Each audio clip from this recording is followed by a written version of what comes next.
자, 9.5장은 Generation Recombination Current라는 제목이고요. 이 내용은 우리가 앞서 PN 정션에 바이오스가 인가됐을 때 흐르는 전류량을 수식으로 유도할 때 그때 이제 고려하지 않았던 한 전류 성분이라고 이해하면 되겠습니다. 우리가 순방향 바이오스에서는 P 영역에 있는 홀이 N 영역으로 넘어가고 그다음에 N 영역에 있는 일렉트론이 P 영역으로 넘어감에 있어서 이 전류량을 결정하는 것은 이 공핀 영역을 지나간 이후에 다수 캐리어들이 이제 상대방 영역으로 넘어가면 소수 캐리어가 되는데 그 소수 캐리어로서 얼마나 이제 재결합을 빨리 해서 이 소수 캐리어의 분포의 기울기가 급격해지는가 커런트 양과 비례했었습니다. 이때 공핀 영역을 지나는 동안 이 캐리어들은 리콤비네이션을 하지 않고 그래서 전류가 일정하다라고 가정을 하였는데 실제로는 일렉트론과 홀이 이 공핀 영역을 서로 마주보며 이동을 한다면 이 공핀 영역에서도 리콤비네이션을 할 것입니다. 따라서 이 성분에 의해서 전류량이 우리가 앞서 유도했던 그 수식이 예측하는 것과는 달라질 것이라는 것이고요. 그 다음에 역방향 바이오스도 마찬가지입니다. 역방향 바이오스에서 우리는 각 영역의 소수 캐리어들이, 즉 여기서는 홀이 공핀 영역에서 홀들이 전기장애에서 이쪽으로 빨려가니까 이 N 영역에 있는 홀들이 일로 넘어가게 되고 그런 이제 과정이 전류가 된다고 했습니다. 그리고 공핀 영역에 있는 일렉트론이 또 이제 전기장애에서 N 영역으로 넘어가니까 이 P 영역에 있는 일렉트론이 또 공핀 영역 안으로 들어가고 그래서 이 또 전류 흐름이 더 생기는 것으로 설명을 했는데 우리가 여기서 또 고려하지 않았던 것은 바로 공핀 영역이 확장이 되고 그래서 이 공핀 영역에서는 이 제너레이션이 늘 항상 일어나고 있습니다.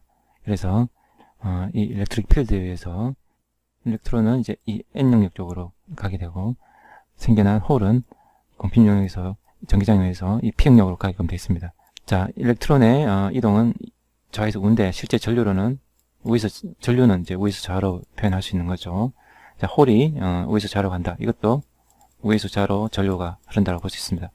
자, 일렉트론과 홀이 이제 생겨나서 각각 N 영역과 P 영역 가버리면 이것이 전류의 한 성분이 되는 겁니다. 이게 이제 지속적으로 일어나기 때문에 이러한 작용도 리버스 바이오스에서의 전류의 한 성분으로 고려가 되어야 된다는 것이 이 챕터의 내용입니다.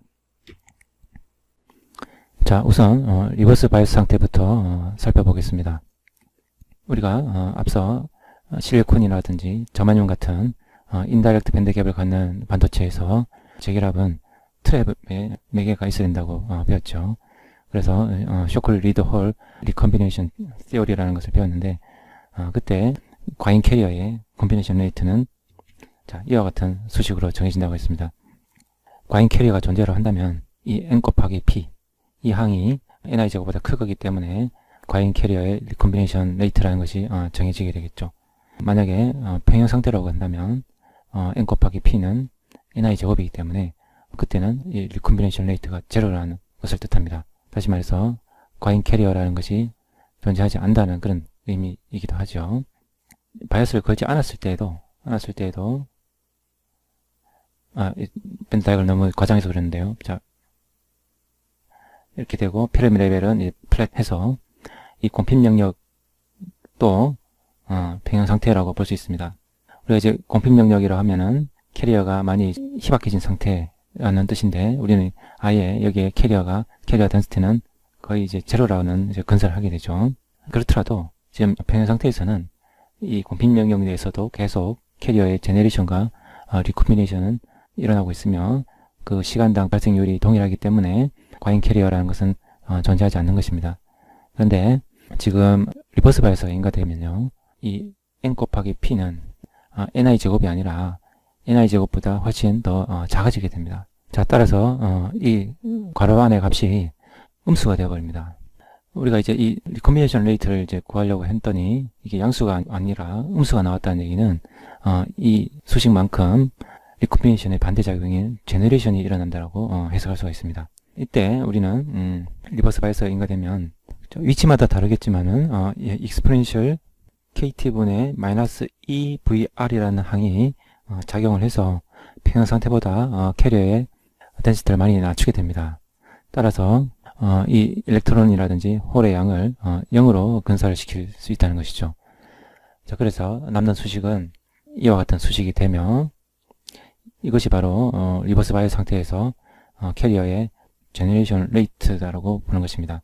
이 리버스 바이어스가 인가된 상태에서는 제너레이션과 리콤비네이션이 평형을 이루지 못하고 캐리어가 많이 이제 평형 상태보다 줄어든 상태이기 때문에 네트로 제너레이션이 일어난다고 할 수 있습니다. 그 제너레이션 레이트가 바로 지금 이 수식이 말하고 있는 것이다 라고 해석하면 된다는 것이죠. 자, 이 수식에서 n과 p를 0으로 놓으면서 이 수식이 도출이 되는데요. 사실 우리가 평형 상태에서도 이 곰핑 명령에서는 일렉트론과 홀이 디플리트 되어서 제로라고 이렇게 건설을 합니다. 이때 제로로 건설하는 것과는 좀 다르다고 봐야 되고요. 이때는 각각의 이제 n 영역과 p 영역에 있어서 그 다수 캐리어인 머저리티 캐리어에 비해서 많이 줄었다라는 그런 의미이지, 지금 리버스 바이어스가 인가된 상태보다는 더 많은 상태입니다. 따라서 이 상태에서는 리콤비네이션과 제너레이션이 평형을 이루고 있는 상태고요. 리버스 바이어스가 인가되면 이 평형 상태보다 더 이제 홀과 일렉트론이 줄어서 이때야말로 진정으로 홀과 일렉트론의 덴시티가 0이라고 볼 수 있다는 겁니다. 자, 그래서 이만큼의 캐리어 제너레이션이 발생되고 있으면 오른쪽에 있는 그런 그림처럼 일렉트론은 일렉트릭 필드에 의해서 이 n 영역으로 끌려가고요. 발생된 홀은 일렉트릭 필드에 밀려서 p 영역으로 가게 됩니다. 이 단위 시간당 지나가는 양이 바로 전류가 되겠으며, 단위 면적당으로 고려를 한다면 전류 밀도가 되겠습니다.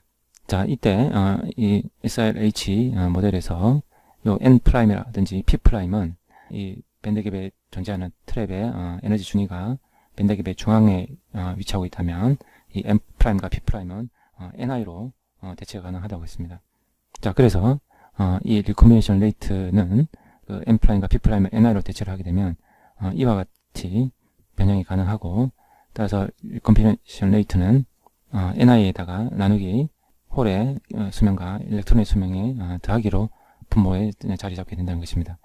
자, 이 둘의 평균치를 우리는 이제 타우 제로라고 한다면 리콤비네이션 레이트는 이 타우 제로분의 NI 이렇게 고쳐집니다. 여기에 부호가 이제 마이너스가 붙어 있기 때문에 제너레이션 레이트라고 한다는 것입니다. 자, 그래서 이게 이제 단위 시간당 발생되고 있는 캐리어의 개수를 이제 의미하는 것이기 때문에 볼륨에 대해서 적분을 한다면 그것이 바로 커런트 덴시티가 되는 것입니다. 이때 이 볼륨에서는 길이만 고려를 하고 그 면적은 단위 면적으로 적분을 한다라고 한다면 이 전류 밀도는 적분 결과가 암시하는 것은 전류 밀도가 되는 것이죠. 만약에 이제 그 부피에 대해서 적분을 할 때 길이에 대해서 적분하고 동시에 캐리어들이 통과하는 단면적까지 다 곱해서 부피에 대해서 적분을 한다면은 그것은 전류가 되겠지만, 여기서 이제 단면적을 곱하지는 않았습니다. 그래서 순전히 길이에 대해서만 적분을 했기 때문에 이것은 전류 밀도가 되겠고요. 단위 시간당 발생되는 율에다가 그 다음에 전하량을 곱하고 길이에 대해서 적분을 하면 된다는 것입니다. 자, 여기서 위치마다 이 쇼클리 리더 홀이 예측하는 발생률이 조금씩 다르겠지만 일정하다라고 이제 건설을 하고요. 아까 이제 제너레이션 레이트, 바로 이 타우 제로분의 NI라는 것을 제너레이션 레이트라고 본다면, 다시 말해서 G는 이 타우 제로분의 NI라고 보겠다는 거죠. 이것을 갖다가 상수로 보고 길이에 대해서 적분하면 바로 이 타우 제로분의 이 NI 그 다음에 곱하기 W 이렇게 얻으십니다. 이것이 바로 리버스 바이어스 상태에서 제너레이션 레이트가 되는 것입니다. 자, 그래서 여기서도 이 제너레이션 전류도 지금 이 NI라는 항을 갖고 있죠. 그래서 이 NI가 온도에 대해서, 온도가 증가하면 NI도 따라서 증가하는 그런 경향이 있다고 했는데, 이 전류 성분, 이 전류 성분을 이제 제너레이션 커런트라고 부르는데, 이 제너레이션 커런트도 온도가 상승이 되면 이 NI가 이제 증가를 하기 때문에 따라서 증가하는 그런 경향을 나타내게 됩니다. 자, 그래서 리버스 바이어스 상태에서는 총 전류 밀도는 바로 JS 더하기 J 제너레이션이다, 이렇게 얘기할 수 있다는 겁니다. 원래 리버스 바이어스 상태에서는 이 첫 번째 항은 좀 더 정확하게 표현하자면 JS 곱하기 exponential KT분의 EV가 되겠고 마이너스 1 이렇게 되겠죠. 이 자리에 이제 음수가 대입되는 거죠. 음수가 대입되면 이 절대값이 꽤 크다면 이 exponential은 0을 볼 수 있다는 겁니다. 그래서 남는 것은 이제 마이너스 JS인데 방향을 무시를 하고, 그래서 마이너스를 이제 무시하고 절대값만 얘기해서 JS라고 표현한 것입니다. 자, 다음은 순방향 바이어스가 인가된 상태에서 우리가 고려치 않았던 성분, 즉 컨비네이션 커런트에 대해서 살펴보겠습니다. 자, 이것은 아까 이제 서두에서 얘기했지만 P 영역에서 홀이 N 영역을 향해서 진행을 하고 이동을 하고 N 영역에서 일렉트론이 P 영역을 향해서 이동하고 있을 때 그 P 영역에서도 리콤비네이션이 발생할 수 있다는 것입니다. 그 양이 어떻게 전류 양에 영향을 주는가를 이제 생각해 본다면 PN 정션에서 커런트를 유도할 때 이런 얘기를 한 적이 있습니다. 홀의 전류 성분과 일렉트론의 전류 성분이 위치마다 다른데 이걸 이제 위치 X를 하고 이걸 일단 홀에 의한 커런트 IP라고 한번 표현해 보겠습니다. 전류密도로 표현하자면 JP가 되겠고요. 자, 우리가 그때 공핍 영역에서는 일정했다고 그랬습니다. 일정하고 이것이 공핍 영역을 넘어가면 N 영역에서는 이렇게 줄어든다고 그랬죠. 자, 그러면 이 전극에서는 지금 이만큼의 전류를 공급을 해줘야 됩니다. 1번 성분만큼. 그게 지금 이 1번 성분이고요. 이게 쭉 연장이 되어서 이 전극까지 이어져야 되고 이만큼의 양이 이 전극을 통해서 공급이 되어야 된다는 거죠. 근데 성분이 이것만 있는 게 아니라고 했습니다. 바로 여기서 증가해서 이렇게 증가하는 양이 있죠. 이 증가하는 양은 바로 뭐죠? 홀이 추가적으로 공급되어야 되는 이유가 뭐냐면 이 N 영역에서 일렉트론들이 여기 와서 리콤비네이션을 하니까 여기에 필요한 홀들이 있는 거죠. 이 홀들이 또 공급이 되어줘야 되니까 그 양이 이제 더해져서 그것을 2번 성분이라면 그것이 또 전극으로부터 공급이 되어야 되고요. 1번 성분과 더해져서 이렇게 된다고 했습니다. 그래서 이만큼의 추가되는 양이 2번 성분이 되겠습니다. P 영역과 연결되어 있는 이 전극에서 보자면 1번과 2번을 더한 것이 이 방향의 전류가 되는 거고요. 우리가 이제 회로에서 이쪽으로 들어가는 전류가 이쪽에서 나가는 전류와 다를 수는 없겠죠. 그래서 한쪽에서만 이렇게 두 성분을 따져주면 이게 총 전류가 된다라고도 볼 수 있는 것입니다. 일렉트론의 흐름을 여기다가 겹쳐서 그릴 수 있지만 그건 뭐 그림을 더 복잡하게 할 뿐이고요. 자, 그래서 1과 2가 서로 다른 독립적인 흐름이라는 것만 좀 구분을 할 수 있으면 되겠습니다. 1은 뭐죠? 1은 이 P 영역에서 스스로 넘어간 겁니다. 이 전이장벽이 낮아져서. 근데 이 전극 입장에서는 그게 다가 아니고 추가로 더 들어가야 되는데 그것은 N 영역에서 일렉트론이 넘어오니까 그것이 공평 영역 바깥에서 재결합을 하게 되고 재결합에 필요한 홀들이 또 계속 공급이 되어줘야 되니까 그것이 추가적인 2번 성분이 된다는 거죠. 자, 그런데 공핍 영역에서도 일렉트론과 홀이 만나서 재결합해서 없어진다면 그것 또한 외부에서 공급이 되어줘야 된다는 것이죠. 그것이 바로 세 번째 성분이 되고 그것이 바로 공핍 영역에서의 리콤비네이션에 의해서 발생되는 커런트 성분이다라는 것입니다. 자, 그렇다면 공핍 영역에서 리콤비네이션이 얼마나 일어나는지에 대한 수식은 바로 SRH 리콤비네이션 레이트가 되고요. 이전에 리버스 바이어스에도 활용했었던 이 수식이 필요합니다. 자, 그래서 이제 이 수식을 이용해서 정량적으로 이제 계산을 하기 위해서는 이 위치마다의 N값, 위치마다의 P값을 정확히 알아야 되고요. 이 위치라는 것은 바로 공핍 영역 내부에서의 각각 위치를 뜻합니다. 그리고 공핍 영역 내에서 일렉트론과 홀의 덴시티를 알기 위해서는 위에 그림 보면 포드 바이어스가 인가되면 평행 상태가 깨지는 거죠. 그래서 공핍 영역 내부에서 페르미 레벨에 이제 분리가 일어납니다. 일렉트론의 페르미 레벨은 상승을 하고 홀에 대한 페르미 레벨은 이렇게 하강해서 이렇게 분리가 일어납니다. 그래서 일렉트론의 덴시티는 이와 같은 수식으로 표현이 되고 페르미 레벨 자리에 쿼지 페르미 레벨이 들어있다는 것을 볼 수가 있습니다. 홀 덴시티도 역시 페르미 레벨 자리에 홀에 대한 쿼지 페르미 레벨로 대체가 된 것을 볼 수가 있고요. 그래서 이것을 이제 위치마다 EFI와의 차이를 계산을 하고 그리고 공핍 영역의 길이 0부터 W까지 적분을 해주면 이것이 리콤비네이션 커런트가 됩니다. 이 결과식을 유도하는 과정은 상당히 복잡하고 우리 교재에서도 그 부분은 설명을 하고 있지 않습니다. 그래서 이 중간 과정은 이제 생략하고 그 결과식을 보자면 이와 같이 되고요. 역방향 바이어스에서 살펴봤었던 그 결과식과의 차이는 이 앞에 있는 이 성수텀은 똑같고 이 지수항이 익스포넨셜 항이 하나 더 이제 곱해진다는 차이가 있습니다. 익스포넨셜 EKT분의 EVA. 그래서 이 리콤비네이션 성분은 포드 바이어스가 커지면 커질수록 더 증가하는 양이 됩니다. 이 앞에 있는 상수, 익스포넨셜 항이 곱해지는 이 상수를 JR0라고 읽고 이것이 상수가 되겠습니다. 이전에 PN 정션에서 가장 도미넌트한 그 메커니즘에 의해서 전류를 유도했을 때 이 앞에 상수는 JS라고 했었죠. 그죠? JS였는데 여기서는 JRO라고 표현하고 그때 JS로 상수를 했을 때 익스포넨셜 항에 이제 이 지수텀은 분모가 그냥 KT였습니다. 근데 지금 이 경우는 EKT로 바뀌었다는 거 좀 눈여겨볼 필요가 있고요. 자, 여기서 한 가지 짚고 넘어갈게. 포워드 바이어스 커런트의 성분으로서 아까 1번 성분과 2번 성분이 있다고 그랬는데요. 3번은 이제 이 챕터에서 새로 고려된 성분이고요. 자, 여기서 아래 여기 설명해 보면 이 두 성분을 이렇게 설명하고 있습니다. P 영역으로 넘어간 전자를 보충하기 위해 외부에서 N 영역으로 공급되는 전자전류, 그 다음에 N 영역으로 넘어간 전공을 보충하기 위해 외부에서 P 영역으로 공급되는 전공전류. 자, 여기서 이 N 영역으로 넘어간 전공을 보충하기 위해 외부에서 P 영역으로 공급되는 전공전류라는 것이 아까 여기 설명에 의하면 바로 이 1번인 거죠. 1번 성분. 이 1번 성분이 있고 이것이 1번 성분이라는 얘기고요. 그 다음에 이제 P 영역으로 넘어간 전자를 보충 1번은 직접 여기서 홀이 들어간다는 얘기고, 이 아래 이제 설명에서 이 첫 번째 항은 바로 전자가 넘어가니까 일로 공급되는 이 전자의 전류, 이 얘기를 하고 있습니다. 이것과 일치하는 것이 바로 2번인 것입니다. 2번. 이 2번은 아까 뭐라고 그랬냐면 일렉트론이 전자가 N 영역에서 넘어오니까 여기서 재결합을 한다고 그랬죠. 그 재결합을 보충하기 위해서 공급되어야 되는 홀이 2번 성분이라고 했죠.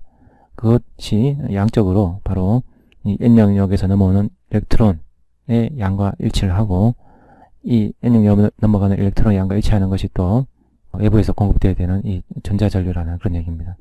그러면 이제 이 N 영역의 전극 쪽에서도 이것만 있는 것이 아니라 또 여기서도 추가되어야 되는 것이 뭐냐면 바로 아까 여기서는 1번 성분, 여기서는 1번 성분이 홀이 이렇게 N 영역을 넘어오면 여기서 또 재결합을 하거든요. 그럼 여기에 필요한 또 일렉트론이 또 존재하겠죠.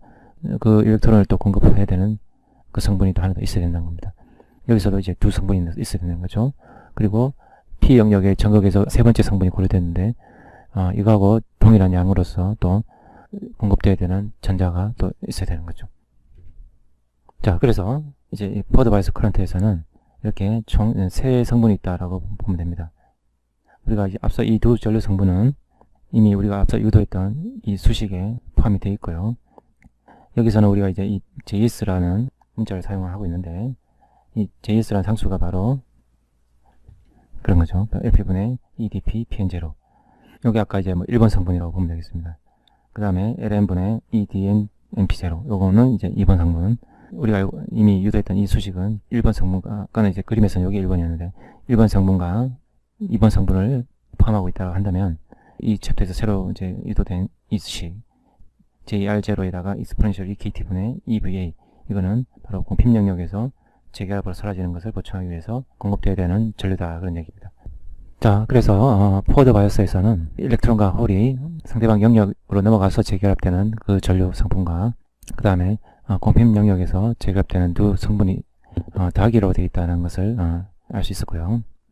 이 둘 간의 양적인 비교를 하기 위해서는 이제 각각의 성분에다가 로그를 취합니다. 로그를 취한 값을 y축으로 하고, 그 다음에 x축을 보시면 kt분의 EVA로 잡는다면 로그를 취한 결과는 이와 같이 분해가 되고 하니까 아래와 같은 이 직선으로 나오게 되어 있습니다. 근데 이제 첫 번째 성분 JR0를 상수로 하는 이 성분은 KT분의 EVA를 x축을 할 때는 기울기가 2분의 1이 되겠죠. 그 다음에 두 번째 있는 이 식은 KT분의 EVA를 x축을 한다면 기울기는 1이 되겠고요. 자, 그래서 이 y절편에 해당되는 이 JR0와 이 JS 값에 따라서 이 출발점이 다를 텐데 일반적으로 JR0가 조금 더 높다라고 알려져 있습니다. 그래서 이제 이 두 성분은 중간에 교차하는 지점이 있고요. 자, 그래서 이제 인과전압이 낮을 때, 즉 전류 밀도가 낮을 때는 바로 이제 더 우세한 성분이 바로 이 공핍 영역에서 재결합하는 성분이 더 우세하다고 알 수 있고요. 그 다음에 VA가 이제 커져서, 즉 인과전압이 커져서 전류 밀도가 큰 영역에서는 이상적인 확산전류, 그것이 더 우세하다고 할 수 있겠습니다. 이 로그를 취한 이 두 그래프를 더한 것이 총전류다라고 이렇게 해석하면 안 됩니다. 왜냐하면 원래 이제 총전류는 J 토탈은 JD 더하기 J 리커미네이션이기 때문에 토탈 전류에다가 로그를 취한 것은 로그 JD 플러스 J, 리콤비네이션이죠. 이것을 로그 JD와 로그 J 리콤비네이션 분리할 수 있느냐? 안 되죠. 안 되기 때문에 이 아래에 그려진 이 두 개의 로그를 더한 것을 총전류다 이렇게 생각하면 안 됩니다. 그래서 이제 총전류에 대해서 총전류를 로그로 취한 그래프는 현재 여기서 이제 이 교차점에서 멀어지면 값이 더 큰 쪽으로 수렴을 하고요. 그래서 교차점에서는 이 교차점보다는 전류가 좀 높은 그런 그래프를 그립니다. 그래서 지금 이 점선으로 그려진 이런 이제 그래프를 그리게 됩니다. 이 두 개의 항으로 표현한 것이 정확하지만 한 개의 항으로서 다이오드의 전류식을 표현하자고 한다면 일반적으로 이와 같은 수식을 쓰게 됩니다. 이 익스포넨셜의 지수항의 분모에 KT 앞에다가 n이라는 숫자를 곱하게 되고요. 이 n이 바로 1과 2 사이의 어떤 값이 된다는 것입니다. 그래서 이제 1에 가깝다라고 하면 곰팡 영역에서 재결합은 잘 일어나지 않는 소자라고 볼 수 있겠고, n이 2에 가깝다면 곰팡 영역에서 캐리어들의 재결합이 많이 일어나는 소자라고 그렇게 볼 수 있겠습니다. 자, 다음은 PN 정션에서 발생하는 좀 비이상적인 현상에 대한 설명입니다. 바로 정션 브레이크다운이라는 것인데요. 자, 오른쪽에 그림 보시면 다이오드에 인가된 전압에 따른 그래프 모양입니다. 인가 전압이 양수인 경우가 순방향, 그 다음에 인가 전압이 음수인 경우가 역방향이고, 그때 이제 전류를 나타내고 있죠. 네, 이 그래프를 나타낸 수식은 바로 J는 JS 곱하기 익스포넨셜 KT분의 EVA가 되겠고요. EV라고 하면 되겠습니다. 그냥 리버스 바이어스까지 포함해서 EV 뭐 이렇게만 놔도 되고 마이너스 1을 붙여주는 게 좀 더 정확하죠. 자, 여기서는 이 전압이 음수로서 아무리 그 절대값이 커지더라도 전류는 JS를 벗어나지 못하죠. 즉 마이너스 JS를 벗어나지 못하죠. 그런데 실제 다이오드는 전압이 이렇게 뭐 수십 볼트가 되면 전류가 갑자기 이렇게 급격하게 커져 버리는 현상이 생깁니다. 이것을 바로 브레이크다운이라고 표현합니다. 위에 그림과 아래 그림은 전압과 전류의 스케일이 다른 그래프입니다. 아래 그래프에서는 이 브레이크다운이 발생하기 전에는 전류가 거의 제로처럼 그려져 있지만, 여기도 확대해서 이제 그려보면 이만큼의 전류는 흐르고 있는 것으로 이해를 해야 됩니다. 그런데 지금 여기 지금 마이너스 15V라고 지금 표시가 되어 있는데, 예를 들어서 마이너스 15V에서 브레이크다운이 발생된다면 전류는 거의 순방향 전류에 못지않게 크게 흐르는 현상이 발생한다는 것이죠. 그럼 이때 흐르는 이 전류 메커니즘은 무엇인지에 대한 설명이 필요한데요. 두 가지 메커니즘이 있습니다. 하나는 제너 이펙트에 의한 브레이크다운이 있고요. 하나는 아발란치 이펙트에 의한 브레이크다운이 있습니다. 자, 먼저 제너 이펙트에 대해서 보겠습니다. 리버스 바이어스의 전류 성분 중에 가장 이제 최근에 배운 게 뭐였습니까? 바로 리버스 바이어스가 인가되면 이렇게 되고, 바로 이제 이 공필 명령 내부에서 밸런스 밴드에 있는 전자가 컨덕션 밴드로 올라가는, 그래서 이제 홀을 남기게 되죠. 이런 이제 제너레이션 작업이 일어나고 있기 때문에 이 제너레이션 커런트라는 것이 역방향 바이어스에서 하나의 전류 성분이라고 설명을 들었죠. 자, 그런데 지금 이제 이 리버스 바이어스가 인가된 상황에서 이 P타입의 도핑과 이제 이 N타입의 도핑이 아주 이제 고농도로 되어 있다면 공필 영역의 길이가 이렇게 도핑 농도에 이제 반비례하는 관계가 있죠. 다시 말해서 ND 분의 NA 더하기 ND, 이런 관계가 있습니다. NA와 ND가 모두 이제 고농도로 도핑이 되면 이 공필 영역의 길이는 짧아지게 됩니다. 그 그림이 이제 아래 그려져 있습니다. 그래서 고농도의 도핑이 되어 있는 PN 정션 같은 경우 이 고핀 영역의 길이가 이렇게 비교적 짧아지게 되고, 이 상태에서 리버스 바이어스가 자꾸 커지면 밸런스 밴드 전자가 여러 에너지를 얻어서 컨덕션 밴드로 가려면 이만큼의 에너지 차이를 극복을 해야 되죠. 지금 이제 같은 에너지 높이의 컨덕션 밴드의 위치가 요만큼 X 축상에서 요만큼의 거리만큼 떨어져 있는 그런 상황이 됩니다. 이 역방향 바이어스가 이만큼 이렇게 크지 않았을 때는 이 다이어그램은 뭐 이런 모양을 그려줄 테고요. 예를 들어서 이제 이 점에 있는 밸런스 밴드 전자가 같은 높이의 컨덕션 밴드의 에너지 주는 그림이 조금 더 내려서 이렇게 그리면, 여기 있기 때문에 이 거리가 꽤 이제 멀다고 볼 수 있는데, 도핑이 고농도로 이제 되어 있는 상황에서 양쪽 모두 그때는 공필 영역이 많이 길어지지 않기 때문에 에너지 밴드의 기울기가 급격해지면 밸런스 밴드에서 보게 되는 같은 높이의 컨덕션 밴드의 위치가 공간적으로 상당히 가까워집니다. 그러면 지금 현재 플러스 전압은 이쪽에 걸려 있고 마이너스 전압은 이쪽에 걸려 있기 때문에 이 방향입니다. 전기장의 방향은 이 방향이에요. 그럼 이 전기장이 이 밸런스 밴드에 있는 전자를 우측으로 끌어다니는 작용을 하고요. 이 전자는 이 같은 자리에서 열 에너지를 얻어서 이 위로 올라간 후에 이쪽으로 이동을 해야 되지만 강한 전기장에 이끌려서 전위 장벽을 혹은 에너지 장벽을 바로 뭡니까? 터널링이죠. 터널링 현상에 의해서 컨덕션 밴드로 가버리는 일이 생깁니다.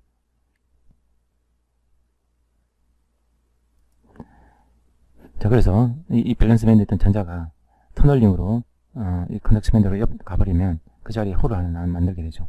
그래서 이 만들어진 일렉트론과 홀은 전기장에 이끌려서 전자는 N타입 쪽으로, 홀은 P타입 쪽으로 가버리는 일이 발생한다는 것이죠. 제너레이션 커런트라고 해서 밸런스 밴드는 전자가 열 에너지를 얻어서 컨덕션 밴드로 간 후에 원래 있던 자리에는 홀을 만들고 그래서 일렉트론이 가고 홀이 가서 제너레이션 커런트 성분이 된다라고 했던 설명과 결과론적으로는 똑같습니다. 다만 여기서는 열 에너지를 얻어서가 아니라 강한 전기장에 이끌리고 그 다음에 이 밸런스 밴드와 컨덕션 밴드 간의 이 전위 장벽 또는 에너지 장벽이라고 표현하는데 이것을 터널링으로 지나가 버리는 이런 일로 인해서 일렉트론 홀이 생긴 거죠. 자, 그래서 이런 터널링 한번 일어나는 조건이 되면 여기서는 다수의 밸런스 밴드의 전자들이 존재하기 때문에 이런 것들이 동시에 다발적으로 건너가 버립니다. 동시다발적으로 큰 일렉트론 홀 페어가 생기고 이것들이 전기장으로 이끌려서 전류 성분이 되니까 바로 브레이크다운이 생기는 겁니다. 자, 다음은 아발란치 이펙트에 대해서 설명하겠습니다. 아까 제너 이펙트는 P타입과 N타입 모두 고농도로 도핑이 되어야 된다는 그런 특수한 조건이 충족이 되어야 발생되는 메커니즘이고요. 이 아발란치 이펙트는 그러한 고농도 도핑 조건이 아닌 일반적인 PN 정션에서 나타날 수 있는 브레이크다운 메커니즘입니다.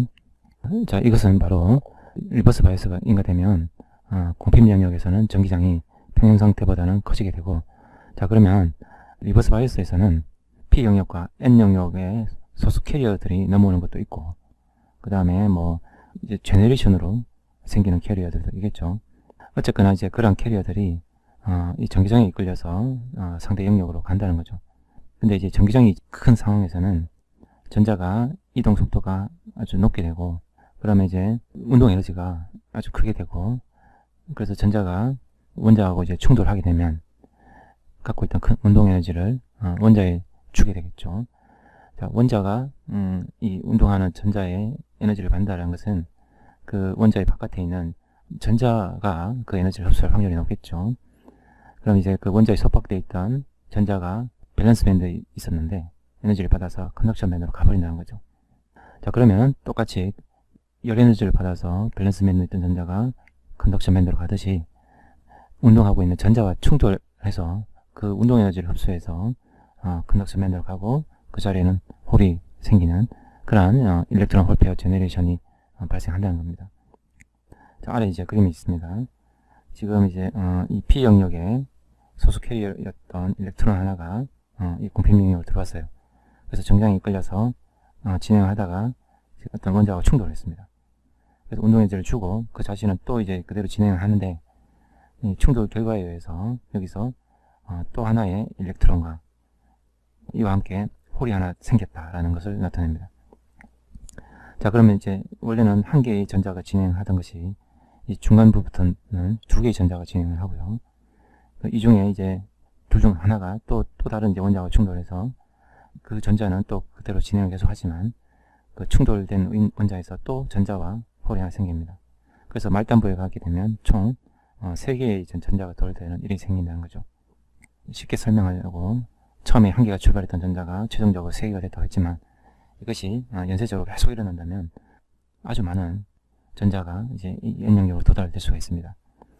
이러한 이제 현상을 이제 아발란치 현상이라 하고, 따라서 이건 지금 리버스 바이어스에서 일어나는 현상을 설명하고 있는 것이기 때문에 바로 리버스 바이어스 커런트가 어느 순간 급격하게 증가하는 것을 이제 설명하는 메커니즘입니다. 자, 그러면 이제 이 애벌런치 이펙트에서 전압이 얼마 정도 되면 브레이크다운이 발생되는지를 한번 유도해 보도록 하겠습니다.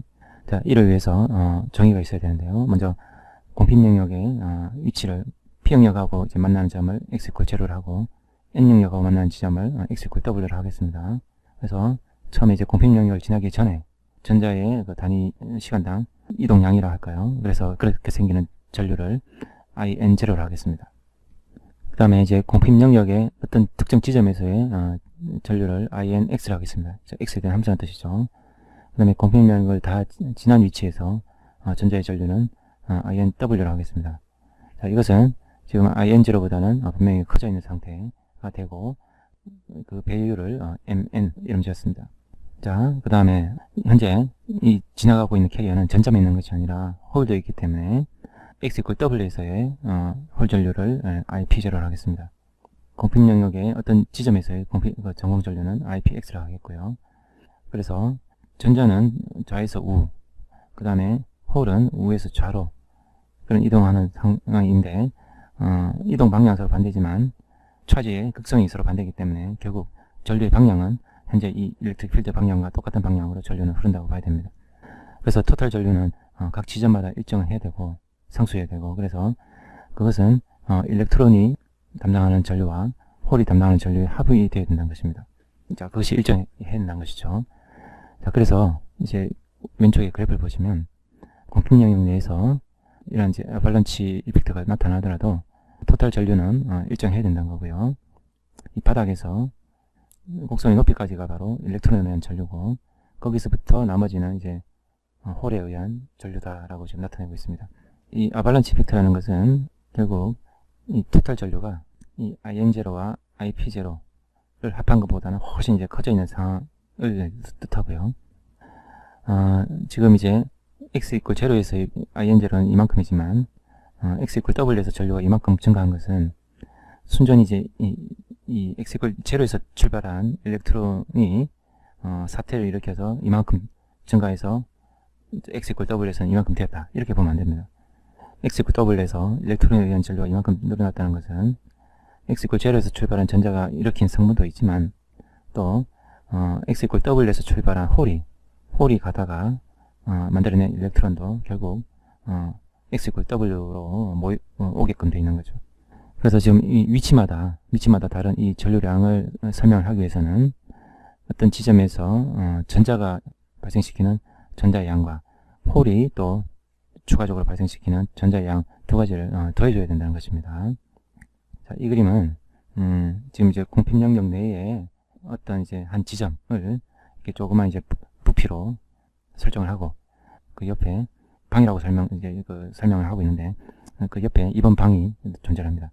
자, 1번 방의 크기는 한 변의 길이는 dx라고 설명이 되어 있고요. 자, 그래서 지금 스테디 스테이트라면, 즉 시간이 지나더라도 양의 변화가 없다라고 하면 그건 우리 스테이트 스테이트죠. 공간적으로 그 전류는 일렉트론 전류와 홀 전류는 좀 차이가 있는데 공간적인 양의 차이를 일으키는 것은 원인이 무엇인지를 한번 따져보자는 겁니다.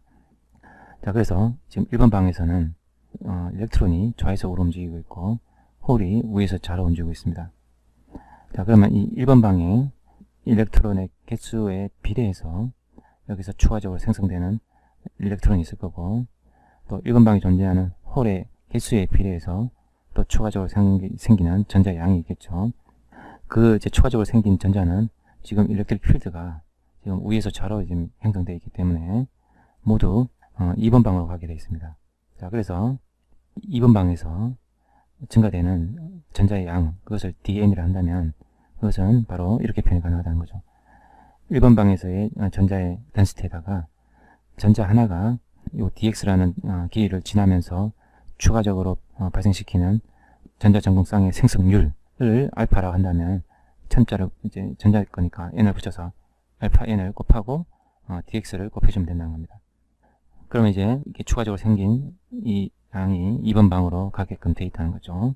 근데 이 추가 생성된 전자 양이 이 일렉트론에 의해서만 생기는 건 아니지 않습니까? 여기도 이제 1번 방에 홀이 있었고, 홀이 지금 움직임은 위에서 좌지만 여기서 생겨난 추가적인 전자는 모두 일렉트릭 필드에서 2번 방으로 가게 되어 있다는 거죠.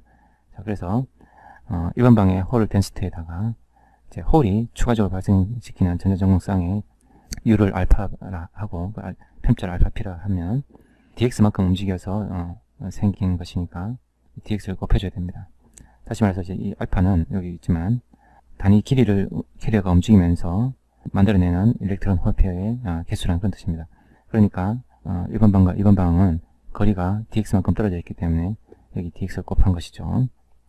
자, 그래서 일렉트론의 증가량은 이와 같이 될 것이고요. 일렉트론에 의한 전류는 바로 이 일렉트론의 덴시티에 배려한다고 볼 수 있습니다. 따라서 이 위의 관계식 1번 방과 2번 방에서의 일렉트론 덴시티의 차이를 이렇게 유도했다는 것은 이것을 조금만 변형하면 위치에 따른 전류의 증감량으로도 나타날 수 있다는 거죠. 자, 그래서 일렉트론 전류의 위치에 따른 변화량은 바로 x 위치에서의 일렉트론 전류에다가 알파 n을 곱하고 dx를 곱한 것과 그 다음에 x 위치에서 홀 전류, 이게 바로 이제 이 1번 방에서의 홀 밀도하고 관계 있는 거죠. 그래서 IPX에다가 알파 P와 dx를 곱한 이것이 또 한개의 항이 된다는 거죠. 자, 그러면 이제 이 얻어진 수식을 양변에다가 dx를 나누면 바로 이 inx라고 하는 이 함수의 미분 방정식이 되는 것이죠. 자, 그래서 inx에 대해서 요 d가 빠졌습니다. dinx. 그다음에 이제 우변에 이제 inx도 있고 ipx도 있는데 두 개 더하면 이제 상수 관계가 있으니까 그 상수를 i라 하겠습니다. 그러면 한 개의 문자로 통일하기 위해서 한 개의 이제 중속 변수죠. ip는 i-in이라 하고 대입을 하면 이제 한 개의 정속 변수, 즉 in에 대한 미분 방정식이 되었습니다. 여기는 또 d가 빠졌고요. 자, 그리고 이제 이 in이 얼마가 되는지를 알고 싶은 건데 그 전에 이 알파 n과 알파 p가 두 가지 상수인데 이렇게 하지 말고 같다라고 가정하고 한 개의 문자 알파로 치환을 하겠습니다. 자, 그렇다면 좌변에 있는 이 미분되지 않은 항의 개수가 0이 되는 조건이 되고, 그렇게 되면 이 미분 방정식은 훨씬 더 간단하게 됩니다. 이렇게. 자, 여기서 뭐 이 inx를 풀려 하지 말고 좌변과 우변을 적분하는 것이죠. 좌변은 in에 대해서 적분하고 우변은 x에 대해서 적분을 한 결과가 되겠습니다. 그러면 x w에서의 in 마이너스 x 0에서의 in, 이것의 차이가 되고 좌변은, 우변은 알파 i라는 것을 x에 대해서 적분하게 됩니다. 자, 여기서 i라는 것은 이 왼쪽 그래프에서 토탈 전류를 의미하는 것이기 때문에 상수고요. 그래서 인테그랄 바깥에 나갈 수가 있게 되고, 이 알파는 이 캐리어들이 단위 길이를 이동하면서 발생시키는 캐리어 개수인데, 이것은 이 공핍 영역 내부에서 전기장의 크기에 따라서 달라질 수 있는 것입니다. 따라서 공핍 영역 내부에서는 전기장의 크기가 다르기 때문에 이 알파 값도 위치마다 다른 위치에 대한 함수고요. 우리는 이것을 전기장만 정해진다면 일렉트론에 의한 것과 홀에 의한 것은 일단 같다라고 아까 가정을 했었죠. 자, 그래서 이 알파를 자세히 구체적으로 알 수 있는 그런 함수는 아닙니다. 자, 우리는 지금 하고 있는 이 과정이 브레이크다운이 일어난 조건만 따지기 위한 것이기 때문에 일단 이 적분 표기는 그대로 유지를 하도록 하겠습니다. 일단. 자, 그래서 양변에다가 i를 나눌 텐데요. 자, 나눌 때 좌변에 있는 x w에서 in 값, 이것은 우리가 맨 처음에 x 0에서의 전류값에다가 그 배율을 곱한 것이라고 했습니다. 그 배율을 이제 mn이라고 했죠. 그래서 inw 대신에 mn 곱하기 in0로 치환하고 그 다음에 빼기 in0에 나누기 i를 하게 됩니다. 그럼 우변에 이 적분만 남게 되겠죠. 자, 여기서도 브레이크다운이 일어나는 조건을 지금 알아보고자 하는 것이기 때문에 일단 브레이크다운이 일어난다라고 하면 이 w에서의 x w에서의 이 전류값, 이것이 x 0에서의 전류값보다 많이 커져 있을 것이고, 또한 토탈 전류에도 x w에서의 전류값은 근접한다고 할 수 있겠습니다. 따라서 이 mn in0는 토탈 전류 i와 거의 유사하다라고 보면 이 분모에 있는 토탈 전류를 mn in0로 바꾸도록 하겠습니다. 그러면 이제 이 부수식은 1 빼기 mn분의 1로 이제 바뀌게 되어 있고요. 이것이 우변 이 적분과 같아야 되겠습니다. 자, 그래서 발란치 이펙트에 의한 브레이크다운이 일어난다는 것은 바로 이 MN, 즉 배열이죠. x 이퀄 0에서의 전류가 x가 x 이퀄 w가 되면 몇 배 증가하느냐, 이것이 무한대로 근접할 때가 브레이크다운이 일어났을 때라고 이제 할 수 있고요. 만약에 이제 이 M인이 무한대가 된다고 한다면 이 좌변의 값은 1에 수렴하겠죠. 따라서 우변에 있는 이 적분이 1에 수렴한다 라고도 할 수 있는 것입니다. 자, 그래서 아발란치 팩트의 브레이크다운은 바로 M인이 무한대로 간다 라는 그 상황과 동등한 것이 바로 알파 값을 공필 명역에 대해서 적분을 한 것이 1이 되는 것과 같다라고 할 수 있다라는 것입니다. 이 알파가 어떤 이제 함수를 나타내게 되는지 구체적으로 잘 모르기 때문에 브레이크다운은 주로 실험적인 결과에 의해서 얘기를 많이 합니다. 그래서 우리가 이제 공필 명역에서 이 알파 값을 적분하면 1이 된다는 이 말은 브레이크다운이 일어났을 때라는 것이고, 실험적으로 브레이크다운이 일어났을 때 공필 명역 내부의 최대 전기장의 크기를 알고 있다면 공필 명역 내부에서 최대 전기장의 크기는 이와 같이 유도가 됐었습니다. 이와 동시에 공필 명역의 길이를 P 플러스 N 정션이라고 가정한다면 P 영역은 대부분 이 농도가 낮은 N 영역에 걸쳐 있을 것입니다. 그래서 이 공필 명역의 길이가 거의 N 영역의 공필 명역의 길이와 거의 같다라고 건설할 수 있을 것이고, 그것이 역바이어스 전압으로 이렇게 근사적으로 표현이 가능합니다. 자, 그러면 이 전기장 텀에 XN이 들어있고, 또 XN은 이 VR과 관계가 있으니까 현재 이 XN을 갖다가 여기 이제 대입을 하면 이 최대 전기장을, 아까 이제 브레이크다운이 일어나는 전기장, 이 크리티컬을 알고 있기 때문에 이 맥스를 이 크리티컬이라고 보고, 그러면 이제 인가된 전압이 몇 볼트가 되면 브레이크다운이 일어나는지를 예측할 수 있다는 것입니다. 그래서 그때의 전압을 VB를 하고, 그때 바이어스 전압의 크기는 바로 우리가 실험적으로 알아낸 이 브레이크다운이 일어나는 전기장에 이와 같은 관계가 있다는 것을 알 수가 있습니다. 자, 다음 9.7장은 차지 스토리지 앤 다이오드 트랜지언트라고 해서 이 아래 그림 보시면 지금 이 다이오드에 전압을 가할 텐데, 한 번은 포워드 바이어스 링가를 하고 또 한 번은 리버스를 가할 거라는 얘기입니다. 그리고 나서 또 포워드 바이어스 링가를 하고 이렇게 교대로 포워드 바이어스와 리버스 바이어스 링가를 한다면 우리가 포워드 바이어스 상태의 전류 또 리버스 바이어스 상태의 전류 소식으로 많이 이제 유도를 해보았는데, 바이어스가 바뀔 때 즉각적으로 그 전류가 바뀔 것인가? 그렇지 않다라는 것입니다. 그 이유는 뭐냐면 포워드 바이어스가 인가되어서 그 포워드 바이어스 전류를 이제 유도할 때는 바로 공필 영역 바깥에 이러한 소스 캐리어들의 분포가 이렇게 안정이 되어 있다라고, 즉 스테디 스테이트를 이루고 있다라고 보고 유도를 했던 거죠. 자, 그리고 리버스 바이어스 상태에서도 이 공필 영역 바깥에 소스 캐리어들은 이러한 이제 분포 모양을 갖고 있어야 됩니다. 물론 또 공필 영역의 두께도 달라져야 되죠. 따라서 포워드 바이어스 상태를 턴 온 상태라고 하겠습니다. 그 다음에 리버스 바이어스 상태를 턴 오프 상태라고 한다면 이 턴 온과 턴 오프 상태를 전이하는 데 있어서 시간이 필요하고, 그 시간 동안은 과도 상태의 전류가 흐른다라는 것을 예측할 수 있다는 것입니다. 그런 내용을 좀 더 분석을 해보자는 것이 이 챕터의 내용입니다. 그럼 우리가 이때 고려해야 될 것이, 이제 턴온 상태와 턴오프 상태가 이제 완전히 정착이 되기 위해서는 공필 영역의 두께가 일단 먼저 바뀌어야 되겠죠. 그러고 나서는 공필 영역 바깥에 있는 과잉 소스 캐리어의 분포가 오른쪽에 있는 그래프처럼 안정화가 되어야 됩니다. 이제 그 과정을 우리는 열심히 이제 봐야 되고, 이때 고려해야 될 것이, 지금 보면 이 바이어스를 바로 직접 다이오드에 인가한 것이 아니라는 것입니다.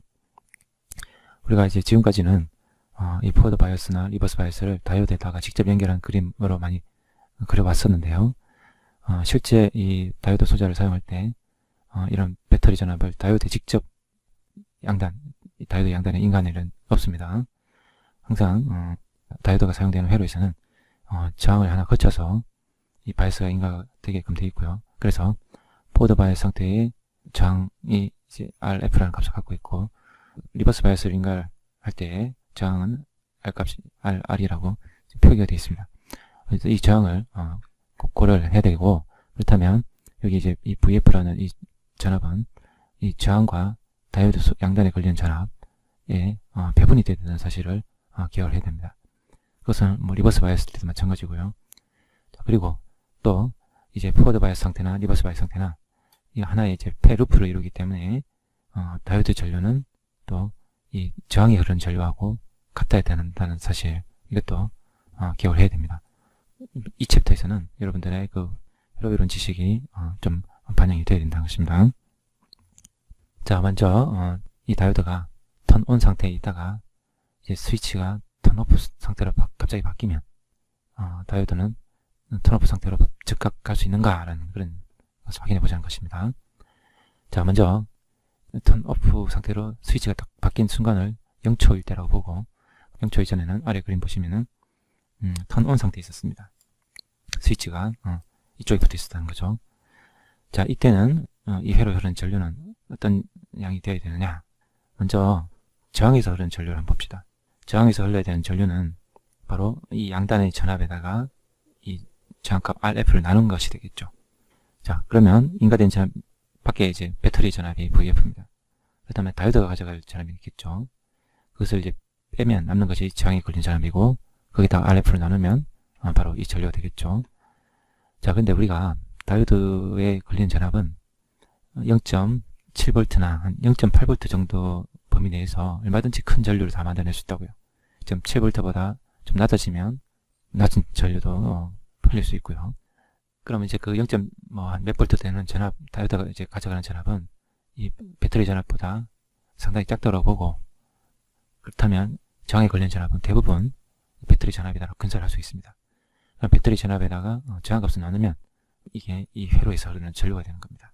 자, 이 전류를 아래 이제 그래프 보시면 IF라고 표현했고, 이렇게 이만큼에 흐른다라고 지금 표시가 되어 있습니다. 그 다음 스위치가 0초에서 턴오프로 바뀌었습니다. 그러면 이제 저항과 다이오드가 역방향 바이어스가 인가된 이 배터리와 직결 연결이 되겠죠. 자, 그래서 시간이 이렇게 오래 지나가게 되면 이 다이오드가 이 역방향 바이어스에서 전류 잘 못 흐르지 않습니까? 그러니까 이 회로에서는 전류가 거의 못 흐릅니다. 그것은 바로 이 다이오드의 리버스 세츄레이션 커런트, 많이 흘러봐야 그 정도밖에 못 흐르는 거죠. 그래서 그 전류가 지금 아래 이 오른쪽 그래프에서 거의 이제 0 근처의 전류라는 것인데요. 그것이 즉각적으로 0초부터 바로 이제 그 전류로 가지는 않는다는 겁니다. 지금 보면 0초가 딱 경과되는 순간, 즉 스위치가 오프 상태로 전환이 된 순간 전류는 꽤 이제 많이 반대 방향으로 흐르다가 점점 이제 아까 얘기했던 그 리버스 세츄레이션 커런트로 다가간다는 것입니다. 그리고 이 그래프도 지금 어떤 점에서 이렇게 꺾인다는 사실이에요. 다시 말해서 전류가 이렇게 일정하게 흐르는 구간의 어떤 상태와 이 꺾인 점 이후부터 전류가 이렇게 그 리버스 세츄레이션 커런트로 다가가는 이때 어떤 메커니즘이 좀 다르다는 것이죠. 자, 그래서 우리는 이 앞에 있는 이 TS라는 구간과 T2 구간에서 무슨 일이 일어나는지를 한번 해석해 보겠습니다. 자, 먼저 이 TS 구간에서 이렇게 전류가 플랫해지는 것은요, 지금 포워드 바이어스 상태에서 소스 캐리어 분포가 이제 이런 모양으로 있어서 소스 캐리어의 이제 이 기울기가 바로 확산 전류의 크기에 비례하고, 이것이 아까 이제 그 IF라고 하는 순방향 바이어스의 전류와 같게끔 되었지 않습니까? 자, 그런데 역방향 바이어스가 되면 바로 이 캐리어 분포가, 이 캐리어들이 다 없어지고, 과잉 캐리어들이 다 없어지고, 오히려 아래 보시면은 평형상태의 값보다 더 이제 줄어들어 있어야 됩니다. 자, 그러면 이 소스 캐리어들, 여기는 일렉트론들이고 여기는 이제 홀들인데, 홀들이 과연 이 그레디언트 방향으로 계속 그 확산하면서 이게 없어질까요? 그렇지 않습니다. 서로 좌우로 벌어진 이 기울기가 이제 유지가 되려면 계속 이 건너편에서 P형역에서 홀들이 이게 홀이죠. 이게 홀이고, 이게 홀이었고 이게 일렉트론이었죠. 그래서 이러한 이제 기울기가 유지되려면 P영역에서 홀이 계속 공급이 되어줘야 되고, N영역에서도 일렉트론이 계속 공급이 되어줘야만 이러한 기울기를 가질 수 있습니다. 근데 0초에서 스위치가 전환이 되면서 이런 공급이 이제 끊어져 버리겠죠.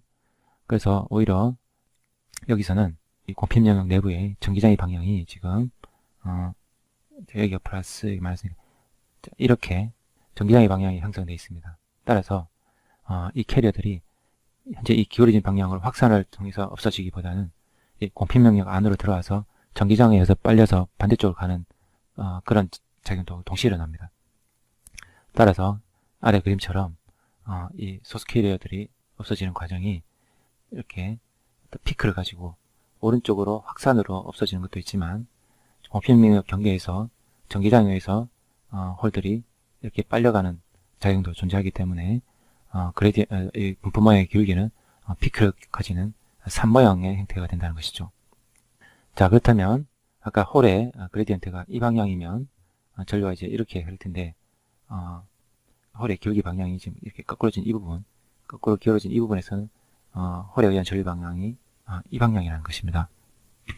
그러면 뭐 이 지점을 경계로 이 지점 우측은 전류가 이렇게 홀에 의한 전류가 흐르고 이 지점 피크의 왼쪽 부분에서는 전류가 반대 방향으로 이렇게 흐르고 이럴 수는 없거든요. 지금 리버스 바이어스 상태에서는 흐를 수 있는 전류 방향이 위에서 좌측으로 밖에 흐를 수밖에 없습니다. 바이어스가 지금 그렇게 인가가 되어 있기 때문에요. 그래서 이 홀이 사라지는 방향이 오른쪽으로 확산하는 양보다 왼쪽으로 공편면 쪽으로 빠지는 양이 더 우세하게 됩니다. 다시 말해서 이 기울기가 좀 더 급해지겠죠. 자, 그래서 근데 이 기울기가 급하면 급할수록 많이 빠지겠지만 또 그렇지도 않습니다. 왜냐하면 지금 이 회로에서 보면 RR이라고 하는 저항하고 연결이 되어 있기 때문에 이 회로에서는 흐를 수 있는 전류가 이 RR에서 흐르는 전류와 이 다이오드에서 흐르는 전류가 같아야 돼요. 따라서 아까 이제 이 오른쪽 그림에서 홀이 뭐 빨리 빠져나가는 게 좋겠지만 그래야 빨리 이제 오프 상태로 안정화가 될 테니까요. 근데 지금 RR이라고 하는 이 저항이 있기 때문에 이 저항이 흘릴 수 있는 전류 이상으로 전류는 못 흐릅니다. 자, 그렇다면 이 RR이 최대로 흐를 수 있는 전류는 이 VR이라는 전압을 이 저항에 다 인가가 됐을 때, 됐을 때 그때 최대로 많이 흘리는 전류가 되겠죠. 따라서 지금 아래 이제 전류 그래프를 보시면 전류는 IR이라는 값으로 제한이 되어 있고 이것이 일정하게 TS만큼 흐르게 되어 있다는 것입니다. 그러면 이 IR이라는 값이 어떻게 정해져 있냐면 바로 저항분의 현재 배터리 전압인 VR에다가 다이오드가 갖고 있는 전압인데 지금 이 다이오드에는 역방향 전압이 거의 걸리지 않아도 이 캐리어의 기울기로 인해서 얼마든지 저항에서 흘러야 되는 전류를 흘릴 수 있기 때문에 지금 이 TS 구간 동안은 이 다이오드가 갖고 있는 전압이 0에 가깝다고 할 수 있습니다. 따라서 배터리 전압인 VR은 저항에 다 걸리고 그래서 RR분의 VR이라는 전류가 지금 아래 그래프처럼 이렇게 흐르게 됩니다. 따라서 TS 동안 전류가 흐르는 동안 공핀력 바깥에 있는 과잉 캐리어의 양은 기울기는 유지한 채 점점점 높이는 낮아지게 됩니다. 그러다가 양이 충분히 이제 줄어들게 되면 이제 더 이상 다이오드가 가져가는 전압이 없이는 더 이상 이전에 흘렸던 전류 양을 이제 맞춰줄 수 없게 되고요. 자, 따라서 그 시점까지가 TS라고 하는 시간이겠고요. 자, 그 다음 이제 TS라는 시간이 지나면 그때는 이제 이 다이오드에도 역방향 전압이 걸려서 소스 캐리어들이 평행 상태 이하로 줄어들면서 계속 저항으로 흐르는 전류를 맞춰주게 됩니다.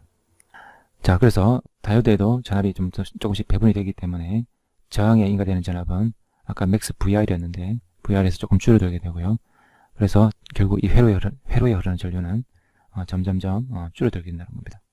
줄어들게 되고 그래서 저항이 가져가는 전압도 점점 줄어들고 그래서 전류가 점점 줄어들다가 최종적으로는 VR이 배터리 전압이 거의 대부분 다이오드에 다 인가되고 그래서 이제 다이오드가 흐를 수 있는 그 리버스 바이어스 상태의 최대 전류 즉 IS라는 양이죠. 방향을 고려해서 음수를 마이너스를 붙이면 마이너스 IS인데 이 마이너스 IS를 이 저항도 흘려야 됩니다. 근데 이 저항에 이 마이너스 IS를 흘리기 위해서는 이 저항 양단 전압에는 극히 이제 작은 전압, 0.00001V만 걸려도 흘릴 수가 있기 때문에 이 역방향 바이어스 전압은 거의 대부분 이 다이오드에 인가되고 그래서 결국 이 다이오드에 흐르는 전류는 이 마이너스 IS로 세츄레이션이 된다는 겁니다. 자, 여기서 과잉 캐리어의 기울기가 저항에 이 리버스 바이어스 전압이 모두 걸렸을 때 흐를 수 있는 맥스 전류를 충족시켜 줄 수 있을 때까지의 그 시간, 즉 이 TS까지죠. 이 TS의 이 시간을 스토리지 타임이라고 합니다. 그래서 이제 이 과잉 캐리어의 양이 많으면 많을수록 이 안정화되는 시간, 즉 TS 시간이 길게 걸린다는 겁니다. 이 다이오드라는 것은 수막양 바이어스가 걸리면 전류를 이제 흘리고 회로에, 역방향 바이어스가 걸렸을 때는 이 회로의 전류를 차단하는 그런 역할을 해야 되는데, 이렇게 TS 시간이 길고 T2 시간이 길면 스위치는 꺼졌는데 전류는 일정 시간 계속 흐르니까 이건 우리가 원하는 동작이 아니겠죠. 그래서 이 TS 시간과 T2 시간이 줄어들도록 해줄 필요가 있습니다. 자, 그것은 TS가 이제 P 플러스 N 정션인 경우 이제 TS를 갖다 이제 구해보면, 자, 구하는 과정은 생략하도록 하겠습니다. 그 결과식은 타우 P0 곱하기 로그 이렇게 됩니다. 따라서 이 TS 시간이 짧아지려면 라이프 타임, 소스 캐리어의 라이프 타임이 짧아야 빨리 이게 소멸이 되고 없어진다는 그런 얘기가 되겠죠. 그리고 이전에 포드 바이어스 상태의 전류도 영향을 줍니다. 포드 사용대의 전류가 많이 흐르는 조건이었다면 바로 이 TS 시간도 길어진다는 것인데, 그 이유는 왜 그렇겠습니까? 포드 바이어스가 많이 흐른다는 것은 이 캐리어의 분포 모양에서 이 X 이퀄, 여기서는 X 이퀄 제로라고 되어 있는데요. 우리가 이전에는 X 이퀄 XN이라 했던 시점입니다. 여기에 기울기가 이제 급해져야만 되고, 그 기울기가 급해지기 위해서는 이 위치에서의 높이가 더 높아져야만 기울기도 증가할 수 있죠. 그래서 그 얘기는 과잉 캐리어의 양이 많아지게 되니까 TS 시간도 길어지게 됩니다. 그렇지만 그것은 이 로그 안이기 때문에 그렇게 크게 영향을 주진 않겠고, 좀 더 도미넌트한 영향은 이 앞에 있는 캐리어의 라이프 타임이라고 할 수 있겠습니다. 자, 그 다음은 0초 이전에 스위치가 오프 상태에 있다가, 자, 0초에 스위치가 이제 온 상태로 간 경우가 되겠습니다. 자, 그러면 캐리어의 버프 모양이 이제 이 모양으로 다시 바뀌어야 되는 거죠. 자, 그 이전에 공필 영역의 길이도 이전에 리버스 바이어스 상태보다는 줄어들어야 됩니다. 그래서 공필 영역도 줄어들고 이제 이 소스 캐리어의 분포 모양도 이제 이런 모양이 돼야 되는데요. 이 턴온 트랜지언트는 아까 턴오프 트랜지언트보다는 상당히 빠르게 진행이 됩니다. 왜냐하면 턴오프 트랜지언트는 아까 생각해보면 각 영역에서 소스 캐리어들이 없어져야 되는 과정이었거든요. 그래서 비교적 시간이 이제 길게 걸리는데, 턴온 트랜지언트는 다수 캐리어들이 역할을 해야 됩니다. 그래서 다수 캐리어들은 양이 많기 때문에 빠르게 그 턴온 상태로 도달이 됩니다. 자, 먼저 턴오프 상태에 공필 영역이 이렇게 확장이 되어 있었는데 0초부터 턴온 상태가 되니까 공필 영역이 짧아져야 되겠죠.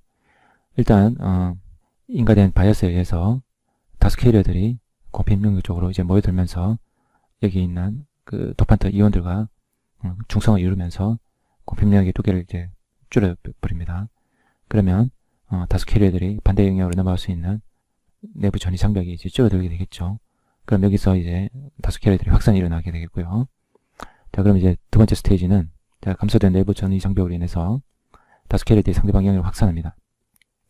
자, 이때는 평형 상태의 캐리어 분포 이 모양인데, 시간이 지나면 점점 우리가 알고 있는 이 모양으로 다가가야 되겠죠. 이것도 역시 다수 캐리어들이 이제 건너와서 이런 분포 모양을 만들기 때문에 비교적 빠르게 진행이 된다고 볼 수 있겠습니다. 그래서 마지막으로 수방향 바이어스가 인가된 그 스테이지 상태에 도달되면, 자, 여기서는 이제 이 저항도 고려해야 되겠죠.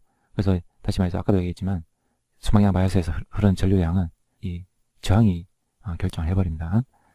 왜냐하면 이 다이오드가 포드 바이어스 상태에서 갖고 가는 전압은 워낙 작은 전압, 즉 0.7 내지 0.8V이기 때문에 전압이 그보다 이제 충분히 크다면 저항에 걸리는 전압이 대부분 다 볼 수 있어요. 배터리 전압이 대부분 이 저항 RF에 걸린다 볼 수 있다는 얘기죠. 그러면 RF분의 VF, 이것이 저항이 흘리는 전류고, 이것만큼 똑같이 다이오드가 이렇게 흘려야 된다는 겁니다. 자, 그래서 이 전류량만큼 흐르기 위해서 이 다이오드에서 형성되어야 될 이런 소스 캐리의 분포 모양이겠죠. 이 분포 모양에 이제 도달되기 위해서는 그래도 시간이 좀 필요할 텐데, 이 시간은 아까 턴 오프 트랜지언트보다는 훨씬 짧게 도달이 된다라고 얘기할 수 있습니다.